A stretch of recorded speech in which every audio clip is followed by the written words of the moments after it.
This conference will now be recorded. Presented by the Sustainable Furnishings Council, and in concert with Design San Francisco. I'm Erika Heet. I am the editor-in-chief of Interiors Magazine, a residential design trade magazine, which champions original design, sustainability in art, design, and architecture. And I was on the board of SFC for 3 years. I was probably the least performing secretary the SFC has ever had. And sustainability is near and dear to my heart. So I'm so pleased to be moderating the discussion today. And allow me to introduce our esteemed panelists. We have the one and only Susan Inglis, founding member of Sustainable Furnishings Council, and a founder and executive director, forgive me. So hello, Susan. Hello. We have Veronica Schnitzius, president of American Leather and a founding member of SFC, and a head of furniture manufacturing powerhouse. So welcome, Veronica. Thank you. Wicht, owner of Jack W. in the San Francisco Design Center. Thank you for having me. And we have Beverly McAuley, Director of Education and Sustainability for Moore and Giles Leather. Thank you. So welcome, everyone. Thank you so much for being here. We have a lot to get to today. And I just want to say that we all are approaching sustainability from the idea that timeless design can be achieved with sustainable practices. And all of our panelists contribute to this cause, both personally and professionally. And Susan Inglis is one of those people who I learn from constantly and who lives and breathes sustainability and knows more about sustainable practices than many, many, many people in the business. And so I would love, Susan, for you to start us off by talking about SFC and the causes that it champions. Thank you. As you indicated, that's the kind of thing I just love to talk about. So thank you for the opportunity. Sustainable Furnishings Council is a membership organization serving the residential furnishings industry. We help consumers find the more environmentally safe furnishings they would prefer, and we help companies reduce their environmental footprint so that those consumers have all the more choices. There are about 400 member companies now, and they are involved in the industry in various ways. So they include, like the people on our panel, manufacturers of furniture and other furnishings products, and suppliers of materials that are used in furnishings, stores and showrooms and interior design firms, and media are also among our members. Each member company makes their own public and verifiable commitment to sustainability, whatever that means to them, and to transparency, and to continuous improvement. And so we support them in realizing their commitment, providing lots of resources, and most exciting for us right now, our newest member benefit is working groups. It's an opportunity for peer-to-peer learning that we have just started this year and that are off to a galloping start. So thank you for letting me tell a little bit about who we are and what we do. We do work initiatives that'll come up in relation to the discussion, a wood furniture scorecard where we assess retailers, and a what's it made of initiative, which we use to try to reduce harmful chemical inputs into our products. Good, and a big part of this story is production's toll on the planet. Mhm. and what designers and manufacturers can do to lessen that burden. And there are different degrees, like you've talked about, Susan. So can you provide a few real figures that we should know about on production's toll on the planet? Yes. Yes, and the reason it's important that you ask this question is that the furniture industry is a relatively small one, but as you will learn now, it has a large environmental footprint. As a global manufacturing industry, we burn a lot of fossil fuels for running our generating the electricity to run our factories, and when they're not shut down by snow in Texas, that is, poor things. But it does take a lot of electricity to run a factory, and it takes burning a lot of fossil fuel to transport goods around the globe. And often materials come from one continent or processed on another, manufactured on another for consumption on yet another. So there is a glimpse at the size of our footprint. And of course, all those CO2 emissions are polluting our atmosphere. We also, in this industry, have a large responsibility for pollution of our indoor environments because we use a lot of chemicals in producing the various products that we make. And some of those, a handful of about 5 of them, are hazardous and persistent in the environment and causing harm to our health. They're directly linked to several diseases that bother us and other life on the planet. So indoor air quality is compromised specifically by volatile organic compounds that come off all the finishes and often the adhesives that are in our products. And that is a huge contributor to health problems like asthma but lots of other things. I could go on way too long, Erika, on these things. We were just chatting before our audience began to gather about the human cost of making things. We were talking a little bit about that. It happens that cotton to this day is cultivated and processed with forced labor in 19 countries. So this is happening a lot right now. And that is an example of a product that we do use a lot in this industry. And one of the things that excites me about our conversation today is we will illustrate how you can make wonderful sofas without it. You know, what some of the alternatives are. And the final thing I'll mention that I think is especially pertinent to our conversation today is how much furniture is thrown away. And of course, there is no away. Everything goes somewhere. When furniture is thrown away and goes to the landfill, it is contributing to what is a problem in every city in the country. All our landfills are overcrowded, and on average, they are about 10% furniture and furnishings products. So the products that last a long time and don't go to the landfill ever are good news. And that I know is something that we'll be talking about more. That's right. Thank you so much, Susan, for those insights. And these are hard truths that we need to grapple with. And before we get to our panelists, I wanted to just a couple of little housekeeping things. As you join, thank you for keeping yourselves on mute to the audience.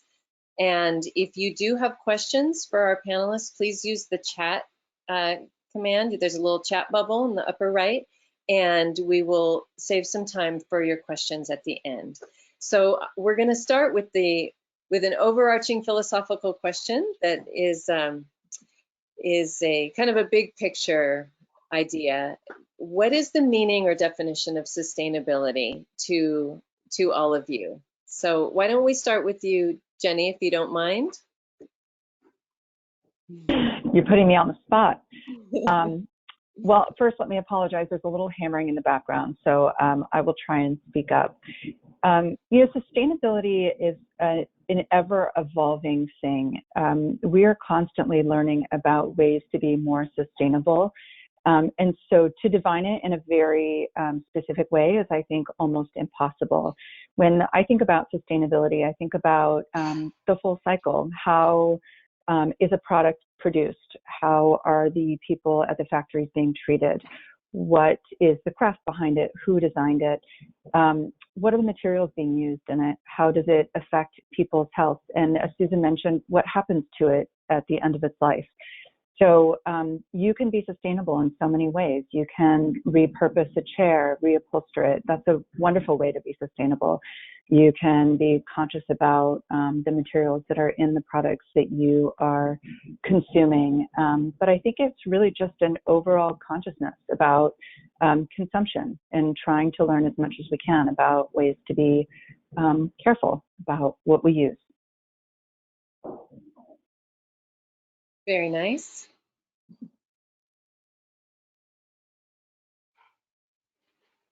Go ahead, Beverly. All right. Yes, to all of that, for sure.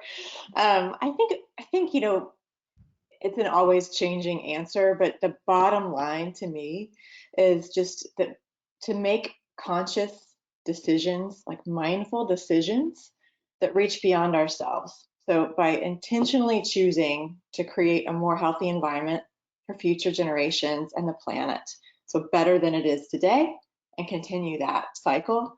I feel like we've got to disrupt the business as usual patterns that we've adopted over the years. And if the past year has taught us anything, it's that, how to adapt, right?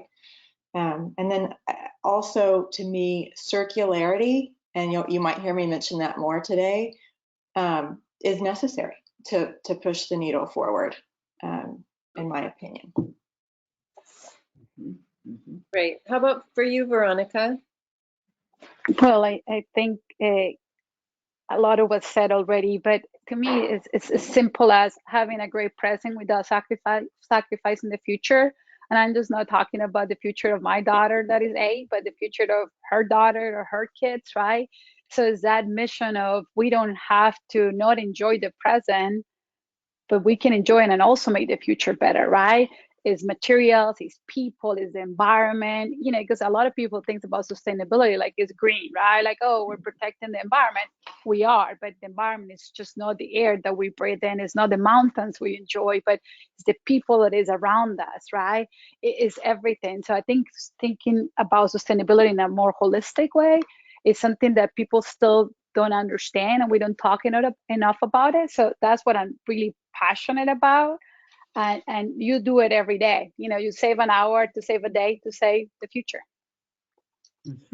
Beautifully said. And Susan, something that is very, very important to me in your approach to sustainability is that the meaning of sustainability for you and for SFC starts with a commitment to sustainability. So many people are intimidated by the idea, oh, I'm not sustainable enough, or I cheat on this, or I can't work around this. And I'm very impressed by your philosophy of starting somewhere with sustainability. And I find that it's incredibly approachable. And would you feel that that's a driving tenet of your approach to sustainability? Yeah, and it's important because the planet is in enough trouble that we all need to start where we are and go forward. And we're going to go at it, each of us is going to move at a different pace, but when we're all starting where we are and willing to go forward, we're going to help each other, and it's going to, that gives hope for the future. Yeah. And it is, It is as my colleagues have said, this is about more than any one aspect. This sustainability, is about taking care of ecosystems and the communities that depend upon and interact with those ecosystems and the economies that support those communities. All those things are integrally related. Well, that's a perfect segue into the more immersive dive that we want to take into the long-term, the multi-layered and the unseen part of sustainability. From quality, using quality materials and craftsmanship to more sustainable manufacturing processes, including labor practices, living wages, and working conditions.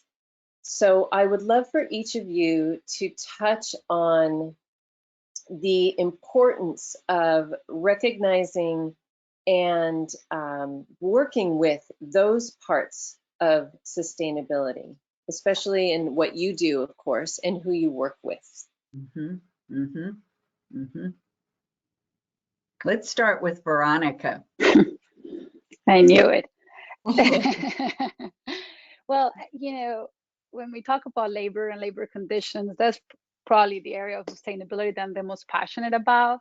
Our employees are our biggest asset, right? We can buy the best materials from Italy, from Thailand, from all over the world. But if we don't treat our people the best way, nothing else matters, right? So for us, having air conditioning in the factories, making sure that the environment, I believe personally that you're going to be as good as your environment and how you feel, right? So we have uniforms on the factories with the American leather logo on the side, right? So we want our employees to feel that they are coming there and the best place they can be at, right? And it happens every day. We're making a lot of transformations in North Carolina, investing in the facilities, new equipment. When we talk about minimum wage, we don't even think about minimum wage. We don't have anybody even close to minimum wage, and we continue to raise those levels because if the employees are having great living conditions, not just in the factories, but at home, they're going to be happier and they're going to produce even a better product. So every day we talk about what else can we do. We just, for example, open a clinic in North Carolina where the employees and their families can go at any time, right? Doing COVID testing. Hopefully we can do vaccinations pretty soon. It makes it easier. We're worrying about their health, right? What are their cholesterol levels? What are the different levels that they have? So they're good. They're physically good. They're going to be better. They're going to show up to work every day. They're going to be happier than they're showing up, making sure financially they're taken care of. We have scholarships for the kids, So how can we as a manufacturing, the furniture is a consequence, this is what we do, but it's everything around it that is more important, right? This family of over 1,500 employees between the three facilities, that is the future. It's the kids that are the future. So for me, when people talks about what do you think about labor, I was like, what do you mean? Like, that's who we are. We have to make sure that every day just better and better. We want to be the best employer in the area, right? Either in Dallas, in Hickory, in High Point. And it's just not just what we pay, but it's the working conditions and every benefit that we offer. And I want to add something to that, Veronica, that I think is probably significant for all the businesses on our panel, and that is, and maybe Erika, I'm stepping on your toes, and you're going to get to this, but the way the company tells the corporate story matters to the employees. I always think about people who are being paid well, being empowered to be active in their community. Well, if they're being paid well by a company that obviously has a strong commitment to the environment, that is an inspiration for them in their personal lives and in their own interactions in their community to be good stewards of the environment too. I think we probably see that in several businesses here. Yes, absolutely. And we were chatting a little bit before the panel about how the leather industry is underrepresented. And so, Beverly, why don't you speak to those practices and multi-layered approaches to sustainability, kind of from a behind the scenes standpoint. Sure. Yeah, I think one thing we were discussing before this call started, or this panel started, was the misconceptions that are out there about leather. And often, you know, it's one of the originals. It's been around since fire. You know, humans have used hides for protection for years, since our existence, really. But somewhere along the way, we were pinned for, you know, raising the animal and the meat industry and everything that goes along with that part of the process. Well, the leather industry exists to divert waste from the meat industry. So there are over 7 billion tons of waste is diverted with the leather industry every year.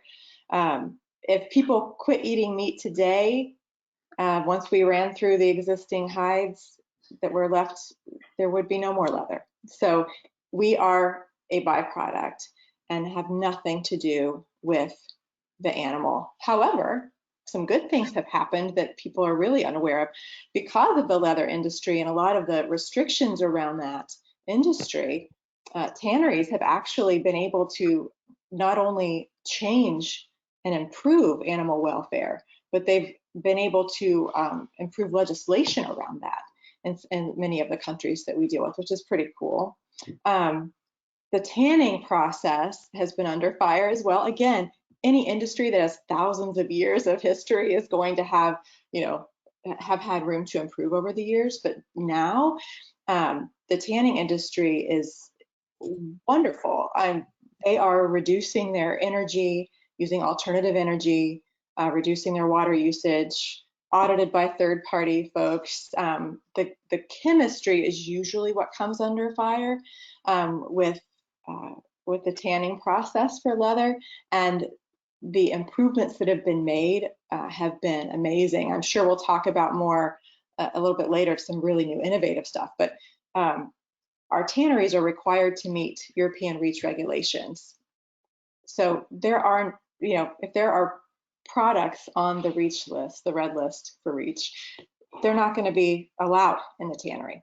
So over the years, and really, you know, since the 1970s for sure, the tanning industry has had to innovate or go away. So all of the tanneries that we deal with, we're very proud to say, you know, not only to what Veronica was saying, you know, they take care of their people. These are families that work in these tanneries that live in the town where the tannery is. They have a personal vested interest in making sure it's all safe, but also, you know, the product itself is extremely sustainable. Right, and Warren Giles, I'm sure, is constantly looking into those long-term approaches, and from a labor standpoint, you know, always finding best practices. And this I know about the company. Can you speak to that just a little bit? So as far as our employees or as far as our tanneries? Well, both actually. Okay. Well, I will brag on us for our employees right for a moment.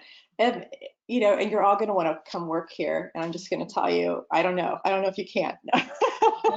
We have an on-site garden that is created and maintained by our employees at our headquarters. And that is really meant for food insecurity. If anyone in our staff needs food, fresh food, we have a garden right there available to them. We also help the community as well with that. Additionally, we have an on-site employee we have a gym at our headquarters, and we have a personal trainer. And there are regular classes, multiple classes a day, including on-site or one-on-one nutrition advice and everything else. So we work really hard. You know, all of our employees are like family to us. So we work very hard to help them through any health issue or, you know, to improve. So we're constantly doing that. We also have a big impact on the local community where our headquarters is. So we really work with a lot of various organizations and have improved the town of Lynchburg, Virginia, where we're headquartered by leaps and bounds in many different ways. So we're very proud of that. Excellent. We're all updating our resumes, so. I know, right? That's great. And then Jenny, you kind of have to be a sustainability sleuth, you know, as a showroom head, right? You need to be able to vet all of the brands that come in. You do have a sustainable focus. Can you speak to how you figure out those sustainable practices that are sort of behind the scenes from the brands that you represent? Yeah, I can. That is true. We do know quite a bit about sustainability from various different perspectives. One thing that's unforeseen kind of sustainable element is the carbon footprint of the factory, which is something that we hear about quite a bit. So in addition to labor practices, we have a lot of factories that are working towards a carbon neutral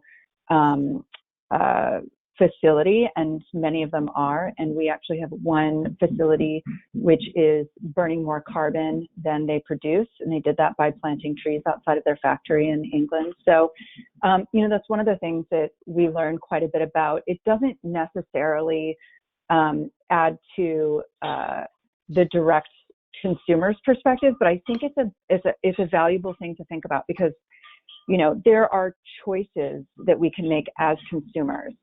And when it comes to sustainability, I think that asking the question and finding out what is a priority for different manufacturers is really important. So, you know, things that we have to ask about quite a bit is, you know, labor practices. How are the employees treated? And often you can tell right away from visiting a factory. You know, as some of the other panelists mentioned, you know, happy employees make beautiful products. They're proud of what they produce, and in the finished product, you see it. You know, those are the pieces that don't fall apart. They have like little details that you can tell are made by somebody who's really proud to produce it. And we try to pass down those stories to our designers and to our clients, because we want them to be proud of the pieces that they have invested in kind. Because that story is part of the sustainability. You know, you're passing down a craft. We have to learn about everything from glues and toxins to different foams that are being used. What happens to the piece at the end of its life? Can it be recycled? Some of our manufacturers produce slip covers. They use biofit foam so that they can injection mold pieces instead of having waste in cutting the foam. So there are so many different ways that we can talk about sustainability. And I think a point was made earlier that I really appreciated. It's that, you know, people really get hung up sometimes on what sustainability is and wanting to be perfect at it. And I think what we really have to do is more focus on how we can contribute to a positive progression in sustainability. And so if your client is attached to the idea of healthy interiors, then make that your focus, because there are lots of ways that we can talk about healthy materials and sustainability. Somebody's focused on the planet, then there's a way to communicate sustainability, but everybody has a different, you know, importance. And I think that we need to step away from browbeating people and think about sustainability as like a championship, as, you know, something that we should celebrate in whatever way we can and attach ourselves to it. Good point. Yes. And Susan, how do you help your SFC members to create better sustainable practices? We give a lot of information.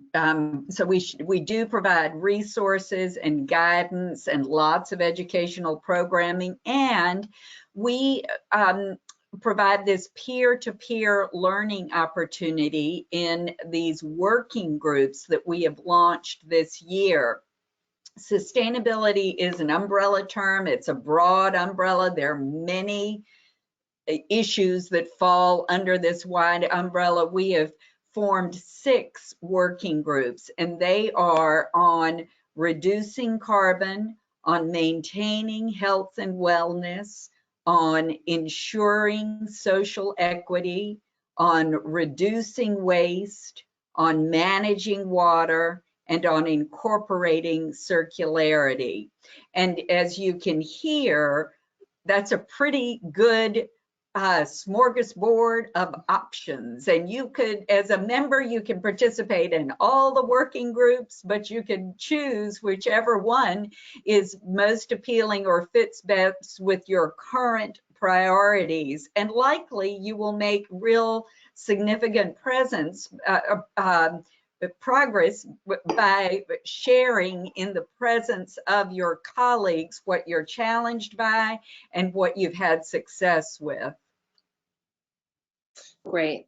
Well, this is especially a manufacturing related question, but we can kind of branch it out a little bit.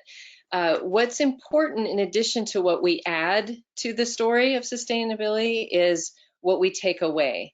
And so what are some less sustainable practices or outdated practices that have been removed from the processes in manufacturing that you're aware of? This will be for Beverly and Veronica. Yeah, go ahead, Veronica. Well, it changes all the time, right? So the regulatory aspect is a big part, right? Things as formaldehyde being removed. We talk about acetone on finishes, right? Going to water-based stuff. So it changes, but it's being pushed primarily on the material side. I think that the practices of minimum wage or employee conditions, all that stuff, I feel in the US, we are far more ahead than other countries. I would say one of the things that for us is very important, and we have a very strong partnership with more than Giles, is going to the actual factories that produce the raw materials to make sure the working conditions are good. We buy some materials from Asia, but very minimum. And even the factories that we buy from Asia, we audit. So I have gone myself making sure the working conditions, because in the US, fortunately for us, there is a lot of regulatory things that stop some manufacturers from doing the stuff. In other countries, not so much. So I think that the labor practices continue to evolve, but I think it's getting better. It's not amazing, like Susan was talking about, some countries still labor forcing people to do certain things. That's kind of like impossible sometimes for me to think about, but it happens, right? So labor, the materials that we use, we, for example, don't buy any leather from Asia because of the lead content. That's something that we don't want to put in the product, right? So we're very picky about where we buy leather from or fabric. Foam comes from the United States, the materials that we use, the chemicals that are used on the foam. So it changes all the time. And, I think us as a manufacturing, we have to keep up with the regulatory, but also be ahead of that, and what's right and what's not, right? So we try to buy from people that is around that as much as possible. A lot of the times we cannot find the materials in the US, right? So it's things like, legs or certain wood components. Unfortunately, a lot of it's done overseas, via Vietnam, Indonesia, or China, right? So we are kind of not forced, but we have to buy because if not, we just cannot produce it. But as a manufacturer, we're constantly trying to look at ways to find things that are closer to us for many reasons, the carbon footprint, and also because honestly, we want to buy from the US. Like we want our consumers to buy US made. We cannot say, hey, buy US made, but we buy everything overseas. That sounds like a very disconnected message. So we constantly are trying to see what else can we do to buy more from the United States and everything around us. Again, in some cases, it's very difficult. Leather is almost impossible, right? And I feel really good about our supply chain in leather. That's probably my biggest passion of any material that we buy. I love leather. I work in a tannery myself for a year.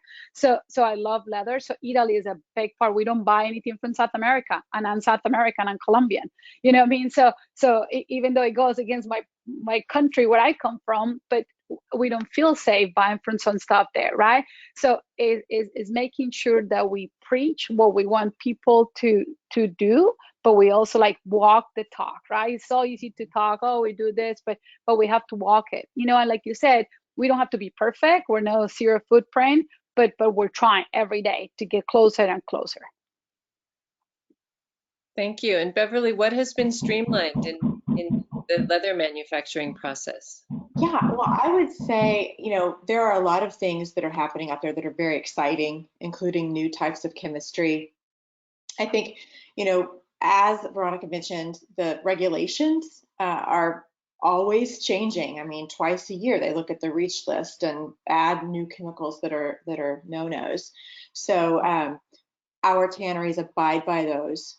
They also go above and beyond and continuously push the chemistry that they're using to make sure they're getting safer and safer and better products. So for instance, going to water-based dyes, no VOCs, being REACH compliant, all of those things are great. There's a new type of tanning that we like to use. Again, I might talk about this more later, but olive tanning is an excellent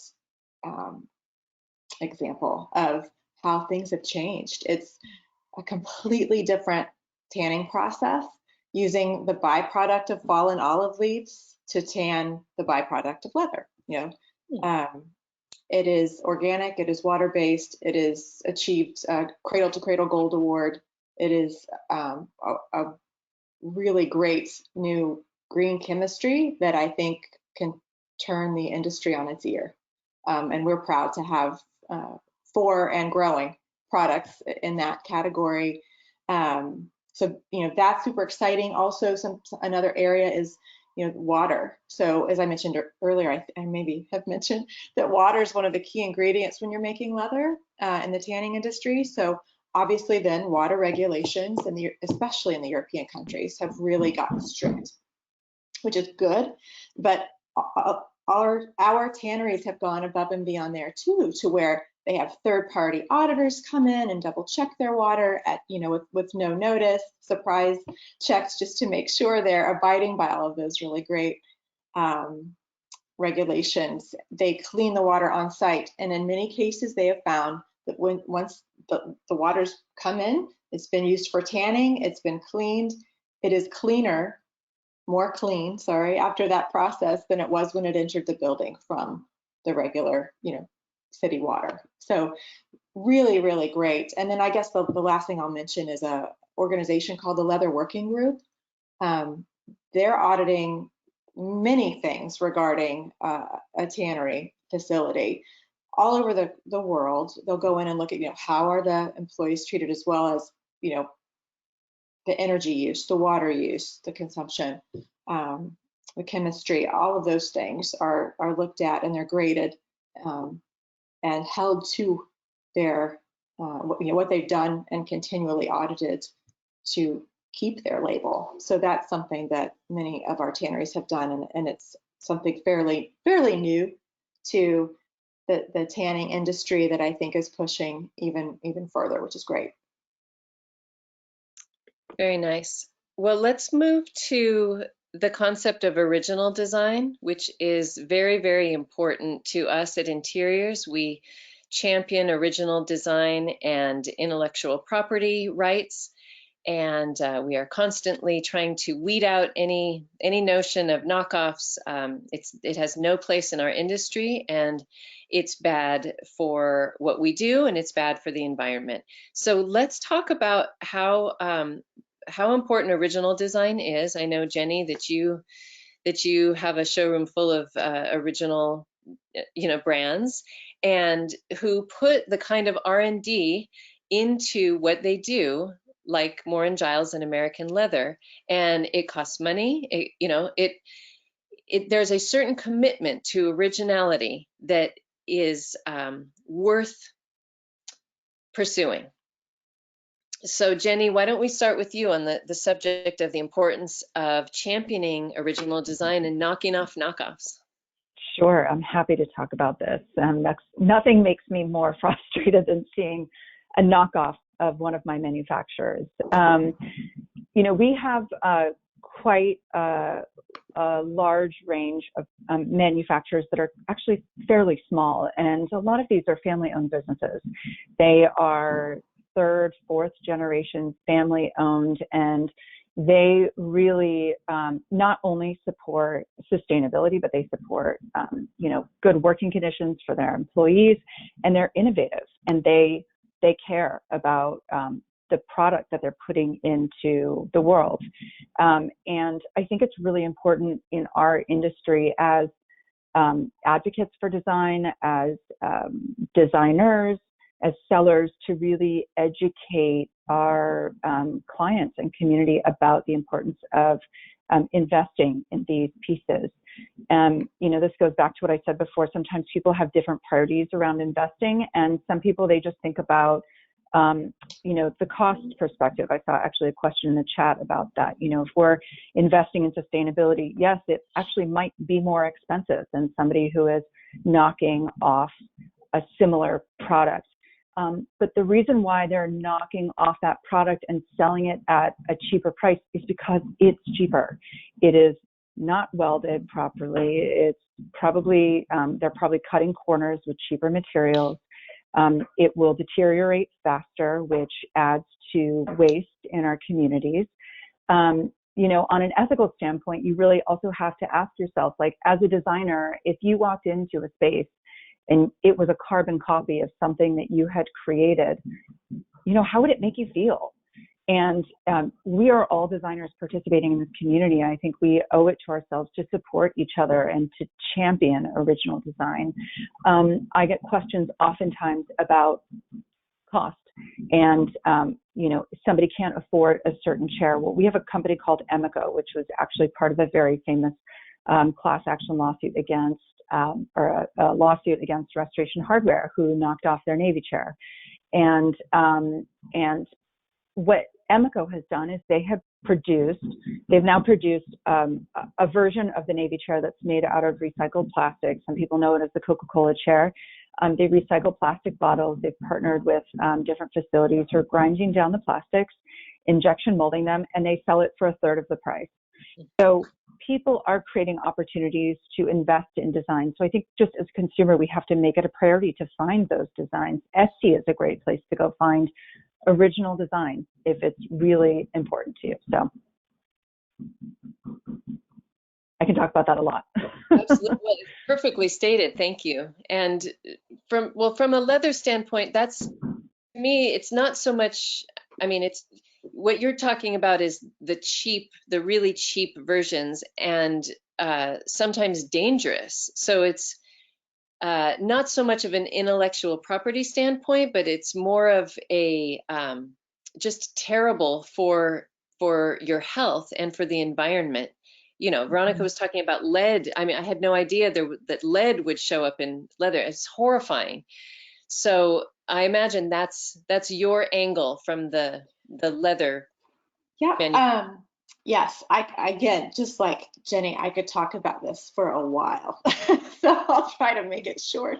But you know, if you're thinking about leather from a standpoint of original, right? And I can also speak to the furniture side too, but as far as leather goes, you know, what we're seeing now is unfortunately a lot of preying upon people's urge to do good by using this marketing term, vegan leather. First of all, there's no such thing. There's no such thing as a vegan leather.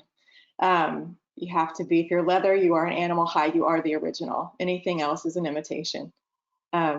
Vegan typically means, in that instance, PVC or polyurethane-based products, faux products.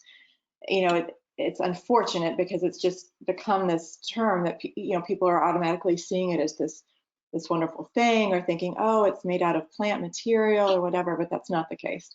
And if you really research some of the plant-based options, which are a minuscule percentage of what's out there, they have to be backed by, guess what, a PVC, polyester, or polyurethane-based product. So, you know, as you know, leather is an original, and that is something that is very important. Now, within the leather products, what I'm seeing, I'm loving to see this, is a trend toward as natural as possible. You know, I think over the years we got used to, and by we I mean, like, you know, furniture companies or upholstery centers got used to cutting vinyl. They got used to cutting faux products. So those are very consistent. They're on a roll. They're a big rectangle. So when people send a natural leather hide, you know, it's got this irregular shape. It has, you see all the natural characteristics. So oftentimes furniture manufacturers, not anyone on this call today, but furniture manufacturers will often reject it. Oh my gosh, this is different, right? So the more we can educate people as to how beautiful is this hide, it is so good and so important, and it is timeless, and it is something beautiful that will outlast all of these alternatives multiple times. So you can't just look at the waste you're producing with this one decision. You have to look at that life cycle and say, how many more times am I going to have to replace this maybe less expensive product right now, right? And then you have to deal with all the chemistry that's awful, all of the environmental impact that's awful, and the fact that it will not degrade. So the plastics and the PVC and the faux products will be in our landfills and impacting our generations behind us, including this generation, health-wise, versus leather, which will eventually biodegrade. Yeah. Vegan leather is dirty plastics, y'all. Okay, we want to get to questions. The hour is flying by, so we have a couple. Cecilia has asked, this one's for Veronica, when you were talking about your labor practices. The employee perks sound great. Are you still priced in line with your competition, and do you advertise this? So define competition, right? So, we people ask us all the time, like, who's your main competitor? And we say we compete with everybody. It just depends on what you're looking for, right? I think that we are priced fairly. We don't advertise what we do with the employees, because it's like, I don't have to tell you that I took a shower. That's the right thing to do, right? To honor people. So we promote the stuff. We want to make sure the environment, and kind of let people talk for that. So we don't talk about the perks that we give the employees, on our website or anything like that. But good words kind of travel. Sometimes bad words travel faster, but good words travel too. So, price is relative, right? Like, what's pricey for me can be not as pricey for some people. We believe in pricing fairly. So we look at our materials, we look at our labor content, we look at the responsibility we have as a company to produce a profits to our shareholders like everybody else. We're not a nonprofit, so we have a responsibility, but we want to be fair. And we talk about longevity, right? So we pay a lot of attention to the materials that we buy for. So it may be that perception that we are a little bit more dollars than somebody else, but do we believe that that product is going to stand forever? Like behind me, I have one of our sofas, and I know the sofa can go to my daughter and maybe her daughter, right? And I feel really good about that. And I feel good that that American leather product is going to be there forever. Sometimes that's the challenge. Somebody asked me, like, why are you building these tanks? We need to build more sofas. Do we, right? Like, we want to do more sofas for more people, not necessarily for the people that already has it. Sometimes, certain products are just fashionable, and sofas can be fashionable. We build like anchors, is what I call it. And I want to be the fashion around it, the pillows, the throws, the other stuff, but the sofa can be there forever if that consumer chooses to have it. Okay, we have another one. Go ahead. One thing that can be put on a sofa is a slip cover, and linen is especially good for slip covers. And I want Jenne to talk a tiny bit about linen, please. Yes, I would love to. We have two companies that are focused on linen. One is a rug company called Kestal, and the other is Libico, which makes fabrics and bedding. And linen is such an amazing fiber. In and of itself, it's extremely sustainable and easy to grow. It requires one of the least, out of all the fibers, least amount of water. It grows naturally, it naturally rets, so it doesn't require any chemicals, and you can use all of the byproducts in producing a linen fiber in various capacities. So there is essentially no waste in the production of linen, and it is, when it's handled in this way, it is actually one of the most durable fibers. People think of linen as oftentimes very delicate, but if a linen isn't chemically impacted when it's being, when it's retting, then it will actually be very, very strong. Kestal uses linen on its warps. So the tension on those rugs is incredibly tight, and the best fiber they could find is linen. So we're big fans of linen and of recoverable sofas. That's a big practice with a lot of our manufacturers. But we always say with linen, and especially with Levico, when you purchase a good piece of linen, it should be kind of crunchy and hard. And as you use it, it will get softer and softer and softer with time. And that kind of speaks to the longevity of a product. And you know, as a retailer and as somebody that works with designers, quite often we always get the question about cost. And with all of our manufacturers, if we do a side-by-side comparison with a competitor, we always know that if you look at the cost over a period of time, products, though they might be initially more expensive, will last longer and actually be less expensive as you use them and wear them. They should just get better as you live with them. Absolutely. The quality of linen is unmatched. And when it combines with leather, it's quite a stunning combination just from a design standpoint. Right. We have another leather question from Lisa and Bruce. Do you have washable leathers? Washable in this, and we have, I would think that maybe they mean cleanable leathers, perhaps. So the nice thing about, we have products in our line for just about any need that you would have. We have a repellent product that, you know, if maintenance is a concern, that might be something you might look at. And it's again, using safe chemistry. It is water-based. It is an exclusive type of product that we have with a certain company called Alta, if you're familiar with that technology for fabrics. So we do have that type of product, but leather in general is really forgiving. It's very easy to care for. Dust it. That's your best maintenance instruction. Otherwise, you could use a damp cloth. We do have cleaning products that you can use if you want to go that route. And then, you know, with all of the COVID stuff that's going on, and, you know, everyone, I will say we haven't really talked about this, but talking about indoor air quality, you know, initially everyone's reaction was bleach and chemicals everywhere, which all I could think of was what a horrible, how are we impacting our health, you know, with this exaggerated response. So we sought out a really great company and product that, again, is water-based. It is it's a biologic, it's a reaction versus a chemical kill of microbes. So it's a really interesting product that can be applied to all surfaces. It is even a USDA safe around food surfaces product. So I guess it's a really long answer, but leather can be maintained easily, super easily. So I would say all leather is washable in a sense, you know. Perfect. Thank you. And we're almost at time. So let's close by having you speak to when you're talking to clients about sustainability and sustainable furnishings, how do we talk to our clients? What are some do's and don'ts? Where do you start to introduce the sustainable story?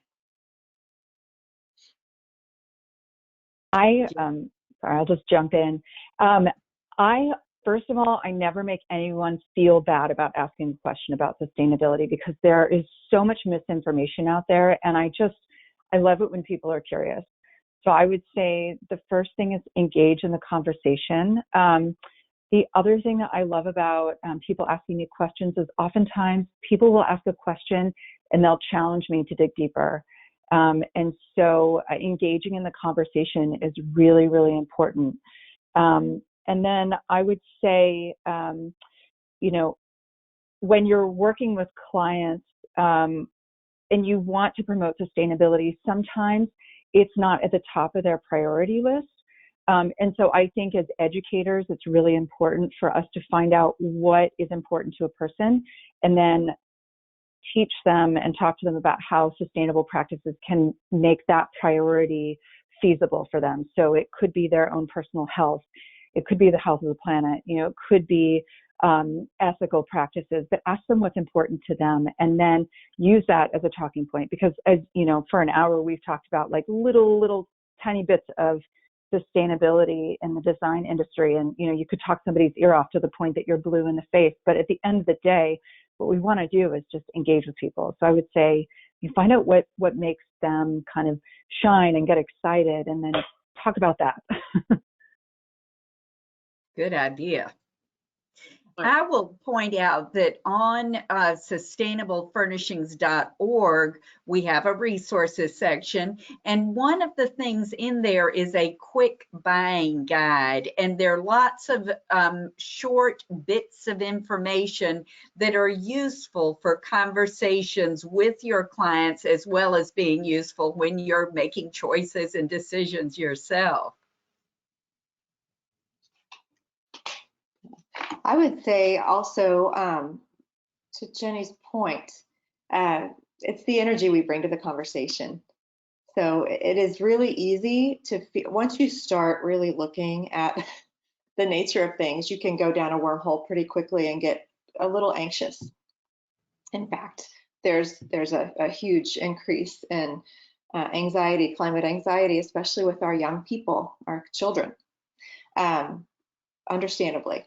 So when you step back and take away the anxiety and just approach it from a place of inspiration and innovation and empowerment, that seems to really move mountains more so than, oh my gosh, we have to do this because, the sky is falling. Energy is not ever great. So that always is super helpful, and just to find out where are they in that moment. Maybe it isn't important to them.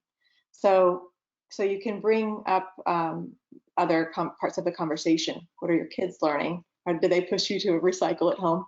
And then kind of segue into the conversation of how important it is and what you're doing as a manufacturer or a designer or a supplier like we are. Thank you. Thank you all so much. We're at the end of our hour, and that was a very, very informative CEU session, and I hope the audience got as much out of it as I did. Susan, can the recording of this discussion, will it be on the SFC site? It will, and it'll be on our YouTube channel, and there'll be a link from our website. And those of you who have registered and attended, you mentioned CEU just in time. We will be reporting attendance to IDCEC, so you should get that credit that way. And a special thank you to you, Susan and Veronica and Jenne and Beverly, for your insights today. We truly appreciate all of your knowledge and your commitment to sustainability. So thank you all so much. And thanks to the audience for being with us. Bye. Thank you so much. Have a good day. Thank you. Bye. Bye.